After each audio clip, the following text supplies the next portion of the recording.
Well, also in our environmental file today, we take a look at a library. At Oregon State University, a library with 250,000 stories is tucked away in the corner of a scientific lab. Lou Frederick took a tour. There's past and future in this room. Ken Chambers runs this place. So if you know that you're interested in the grass, that's where we're located right now in the herbarium, you'd say, okay, let's go to the grass family. Within that family, it's very easy to find things because they're alphabetical. That's our system. It is a system of halls and file cabinets, and inside, plants from Oregon and around the world.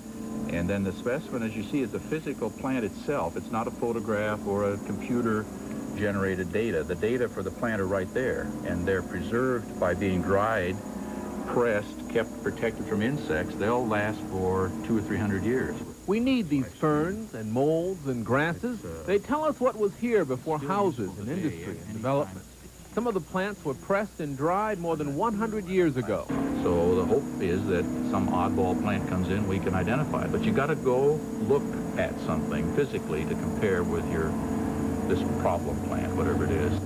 And these plants tell us where pollution has had an impact, where endangered plants might be found. I would have to say, yes, this is species so-and-so. And yes, you do have the endangered species. Or I'd say, oh, no, that's some common plant. You don't need to worry about that. This is how botanists, plant scientists, have kept track for years. You have to keep this area at a particular temperature? Temperature is not as important as keeping insects out. Instead of fumigating with chemicals, they now freeze the library regularly.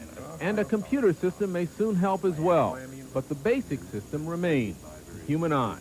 A person that works with grasses a lot does get an eye for them, where you just sort of look at them and say, oh, I know that, I can recognize it. But to most people, grasses all look pretty much alike. But not here. Here you can see the differences.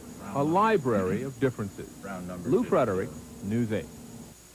Now, the plant library also stores seeds, and that could be important in the future if we need to look at different strains of plants that adjust better to hot or cold weather, say, or perhaps grow larger or resist disease.